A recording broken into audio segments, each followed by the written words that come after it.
Hello दोस्तों, नमस्कार। कैसे हैं आप लोग? उम्मीद है आप सब बेहतर होंगे।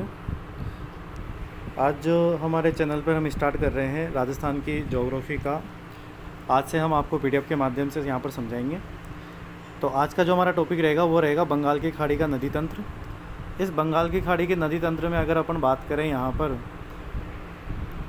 तो इसमें आज अपन सबसे पहले बात करेंगे कि बंगाल की खाड़ी जो नदी तंत्र है हमारे सामने यहाँ पर, वहाँ पर क्या क्या सिचुएशन हमें देखने को मिलती है, क्या क्या क्वेश्चंस हमारे एग्ज़ाम में आने को मिलते हैं, वो सारी चीज़ें अपन देखेंगे। तो नदी तंत्र देखेंगे बंगाल की, वे नदियाँ जो अपना जल बंगाल की खाड़ी में ले जाती है।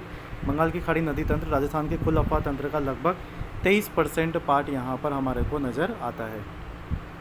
अगर मैं आगे बात करूँ यहाँ पर, सबसे इम्पोर्टेंट जो बात हमारे को नज़र आ रही है कि राजस्थान में सर्वाधिक नदियाँ बंगाल की नदी तंत्र में होती है।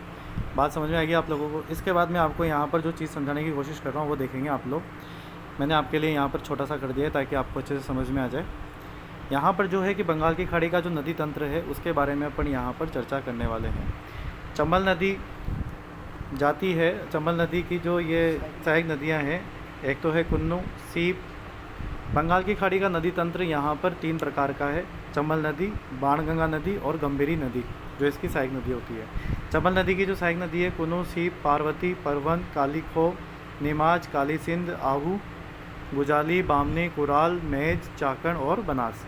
ऐसे ही बाणगंगा नदी की सूरी है, सावन है, पलोसन है। इसके अलावा गंभीरी नदी की खैर है, जगर है, पार्वती और सेसा है। तो इनको हम आगे एक एक करके हुए पढ़ेंगे। यहाँ पर मैं आपको थोड़ा सा और समझा दूँ। चंबल नदी का पूरा हमारे सामने एक पूरा कंसेप्ट है जो मैं आपको यहाँ पर समझाने की कोशिश करता हूँ। चंबल नदी है जो आपके जनापाऊ की पहाड़ियाँ एमपी से शुरू होती है, जो आपके यूपी के इटावा में मुरादगंज एक नाम की जगह है जहाँ पर यमुना नदी में जाकर मिल जाती है। यहाँ से चंबल नदी एमपी से शुरू होती है। एमपी में गांधी सागर बांध हमें दिखता है, बांधपुरा जो मंदसौर के अंदर पड़ता है, उस जगह के पास में ये जगह पड़ती है। उसके बाद ये राजस्थान में जो प्रवेश करती है वो चित्तौड़ के 84गढ़ में प्रवेश करती है। उसके बाद ये यहाँ पर चुलिया जलप्रपात बनाती है, जहाँ आए दिन हर साल कोई ना कोई इंसान डूबकर यहाँ पर मरता है। ये ऐसी खबरें हमारे सामने आती है। तो कभी आप लोग वहाँ जाओ तो ध्यान रखें कि वहाँ नहीं जाना है आप लोगों को। आगे देखेंगे अपन यहाँ पर विद्युत का जो उत्पादन है वो 172 मेगावाट है। फिर इसके बाद यहाँ पर इसी के आगे यहाँ पर राणा प्रताप सागर है। राणा प्रताप सागर डैम बना हुआ है यहाँ पर। इसके आगे बात करें तो बूंदी ज़िला आता है। बूंदी ज़िले में यहाँ पर जमार सागर डैम बना हुआ है, जहाँ पर भी क्या है आपके विद्युत उत्पादन होता है 99 मेगावाट का। आगे बात करेंगे इन्हीं के बीचों बीच में साइड में चलती है महान सीमांत भ्रंश, जो बूंदी से सवाई माधोपुर के बीच की पेटी बनती है यहाँ पर। आगे इसके बाद यहाँ पर कोटा है, फिर ये कोटा बैराज बनता है यहाँ पर, फिर करौली है, फिर धौलपुर जाकर आगे जाकर फिर ये यूपी के इटावा में यमुना में मिल जाती है। तो इस प्रकार के ये नोट्स हैं। उम्मीद है आपको ये बहुत अच्छे लग रहे होंगे। अब आगे देखेंगे अपन यहाँ पर अलग अलग चीज़ें क्या है हमारे सामने यहाँ पर पिटारे में, कि यहाँ पर जो है आपके सामने कि चंबल नदी का जो उपनाम है वो है, प्राचीन नाम है इसका चर्मवती। राजस्थान की कामधेनु भी इसे कहा जाता है। इसे नित्यवाही और मालव गंगा भी इसे कहा जाता है। इसके अगर अपन बात करें, अपन ने अभी पूरा चित्र के माध्यम से समझा है कि इसका उद्गम जनापाऊ की पहाड़ियाँ महू के निकट है, विंध्याचल पर्वतीय इंदौर से आती है। मतलब ये इंदौर में है ये मामला, इंदौर क्या सॉरी उज्जैन में। आगे देखेंगे अपन राजस्थान प्रवेश 84गढ़ चित्तौड़गढ़ में प्रवेश करती है आपके। इसका जो समापन है यमुना नदी के इटावा मुरादगंज यूपी में इसका जो है समापन है। इसके आगे अगर अपन बात करें यहाँ पर, इसकी जो कुल लंबाई है 966 किलोमीटर है। राजस्थान में 135 किलोमीटर है, उत्तर प्रदेश में 275 किलोमीटर है, मध्य प्रदेश में 315 किलोमीटर है। लेकिन इसकी कुल लंबाई हमें कई जगहों पर वर्तमान में 1051 किलोमीटर भी मिलती है, जिसमें राजस्थान में 322 किलोमीटर है, उत्तर प्रदेश में 157 किलोमीटर है और मध्य प्रदेश में 320 किलोमीटर है। और ये बिल्कुल लेटेस्ट क्वेश्चन बना भी है एग्जाम में और आया भी है आपके, है ना। राजस्थान और मध्य प्रदेश अंतर्राज्यीय सीमा बनाती है आपके इसके अंदर 241 किलोमीटर की। और इधर वर्तमान में अगर बात करें तो राजस्थान और मध्य प्रदेश अंतर्राज्यीय सीमा बनाती है यहाँ पर 252 किलोमीटर की। इसका जो प्रभाव क्षेत्र है, एक तो चित्तौड़गढ़ है, बूंदी है, कोटा है, सवाई माधोपुर है, करौली और धौलपुर। तो ये आपके 1 2 3 4 5 6 ज़िलों में आपके ये नदी बहती हुई आगे निकल जाती है। चंबल नदी की कुछ विशेषताएं हैं जो सबको पता होनी चाहिए। चंबल नदी की जो विशेषताएं हैं वो ये है कि चंबल नदी राजस्थान की एकमात्र बारहमासी नदी है। चंबल नदी सर्वाधिक बीहड़ भूमि का विस्तार करती है। यह अवनालिका अपर्दन उत्खात भूमि के लिए यह क्या है, प्रसिद्ध है। आगे बैठेंगे। चंबल नदी जो है आपके जल उपयोगिता की दृष्टि से राजस्थान की सबसे बड़ी नदी है। राजस्थान की एकमात्र नदी है जो दक्षिण से उत्तर की ओर है और कोटा के बाद इसकी दिशा उत्तर पूर्व हो जाती है। बहुत बढ़िया, बहुत अच्छा कंसेप्ट है यहाँ पर, और ये कथन कारण में कई बार पूछे जाते हैं क्वेश्चंस। इसके बाद अगर मैं यहाँ पर बात करूँ कि बेसरोगढ़ से 5 किलोमीटर आगे चित्तौड़गढ़ में चुलिया जलप्रपात स्थित है। यह राजस्थान का सबसे ऊंचा जलप्रपात है। चंबल नदी कोटा की पश्चिमी सीमा और बूंदी की पूर्वी सीमा बनाती है। बहुत अच्छी बात है, ये बनानी भी चाहिए। देखो नहीं बनाएंगे तो कैसे काम चलेगा। आगे चलकर कोटा सवाईमाधोपुर की सीमा बनाती है, बनाते ही रहो। आगे देखेंगे अपन यहाँ पर विश्व धरोहर के लिए नामित राजस्थान की एकमात्र नदी है।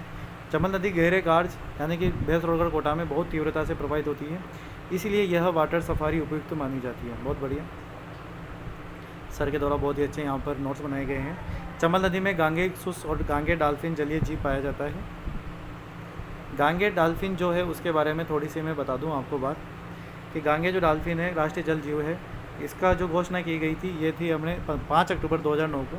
इसे ताजे पानी का टाइगर भी कहा जाता है। अधिकतम आयु इसकी 35 वर्ष यानी कि इसका जीवन काल जो है वो 35 वर्ष का रहता है। इसके बाद अगर अपन बात करें यहाँ पर चंबल नदी को घड़ियालों की शरण स्थल भी कहा जाता है। बहुत सही है। बेसरोगढ़ इसके लिए प्रसिद्ध भी है, प्रजनन स्थल बना रखा है उसको वहाँ पर। आगे बात करेंगे अपन चंबल नदी विश्व एकमात्र नदी है जिस पर 100 किलोमीटर के दायरे में 3 भाग बनाए गए और तीनों से विद्युत का उत्पादन होता है। गांधी सागर बांध, राणा प्रताप सागर बांध और जवाहर सागर बांध। और अभी आपको पता है सीईटी के अंदर फर्स्ट शिफ्ट में भी क्वेश्चन आया था राणा प्रताप सागर बांध का, तो ये हमारे लिए बहुत इंपॉर्टेंट पार्ट हो जाता है। आगे अपन बात देखेंगे यहाँ पर, देखने वाली बात कुछ ही नहीं है भाई साहब, पढ़ने वाली बातें हैं सारी। कि गांधी सागर जो बांध है प्रथम चरण में आपके 1959 की ये जो बात है इसका उद्घाटन जो हुआ था वो 1960 में जवाहरलाल नेहरू ने किया था मंदसौर मध्य प्रदेश में। रामपुरा और बांधपुरा पटारों की मैंने अभी बताया आपको थोड़ी देर पहले हिंदी में। जो बिजली उत्पादन है यहाँ पर 115 मेगावाट है। चंबल नदी निर्मित सबसे बड़ा यहाँ पर क्या है, ये बांध है। राणा प्रताप सागर डैम की अगर मैं बात करूँ यहाँ पर, तो राणा प्रताप सागर द्वितीय चरण में बना है। 1970 में रावतभाटा परमाणु गृह है, स्थापना 1965 में हुई कनाडा के सहयोग से। रावतभाटा चित्तौड़गढ़ में ये स्थित है। विद्युत उत्पादन 172 मेगावाट है यहाँ पर, है ना, 172 मेगावाट है। अगर इसमें आगे मैं बात करूं तो भराव क्षमता की दृष्टि से राजस्थान का सबसे बड़ा बांध, देश का दूसरा, राजस्थान का प्रथम परमाणु विद्युत गृह यहाँ पर स्थित है। आगे अगर मैं यहाँ पर लेके चलूँ आपको कि जवाहर सागर बांध तृतीय चरण में बना 1972 में, कोटा बूंदी की सीमा पर स्थित है। बोराबास कोटा की स्थित है ये। विद्युत उत्पादन 99 मेगावाट यहाँ से होता है। इसके आगे की अगर मैं बात करूं तो कोटा बैराज है, कोटा शहर में ही है, सब जानते ही हैं। उद्घाटन जवाहरलाल नेहरू आए थे, प्रथम चरण की बात है ये भी। 1960 में सिंचाई हेतु 2 नहरें यहाँ पर बनाई गई थी, मुख्य दाई नहर और बाई नहर। पता है आप लोगों को, जैसे आगे नाम आ गया, अभी बोला ही था और नाम आपके सामने आ गया। बाई नहर है कोटा बूंदी में सिंचाई करती है, जबकि दाई नहर कोटा बारा मध्य प्रदेश में सिंचाई करती है। वेरी इंपॉर्टेंट चीज़ें हैं यहाँ पर। चंबल नदी पर सर्वाधिक 10 लिफ्ट नहरें हैं। 6 लिफ्ट नहरें बारा में है, 2 लिफ्ट नहरें कोटा में, 1 लिफ्ट नहरें करौली में, 1 लिफ्ट नहरें सवाईमाधोपुर में। ऐसे आगे बढ़ेंगे। जालीपुरा लिफ्ट नहरें जो है आपके कोटा में है, दिघोद वाली कोटा में है, अंता वाली भी बारा में, पचेल वाली बारा में, अंता वाली बारा में, गणेशगंज बारा में, सोरखंड बारा में, कचारी बारा में, इंदिरा लिफ्ट है करौली में, पिपलदा वाली है आपके सवाईमाधोपुर में। हैंगिंग ब्रिज की बात की जाती है तो चंबल नदी जो आपके जो चंबल नदी हैंगिंग ब्रिज है, चंबल नदी कोटा में है। राज्य का प्रथम, भारत का चौथा लोहित हैंगिंग ब्रिज है ये। और लोहित अरुणाचल प्रदेश में जो है आपके लक्ष्मण झूला है जो ऋषिकेश पे है।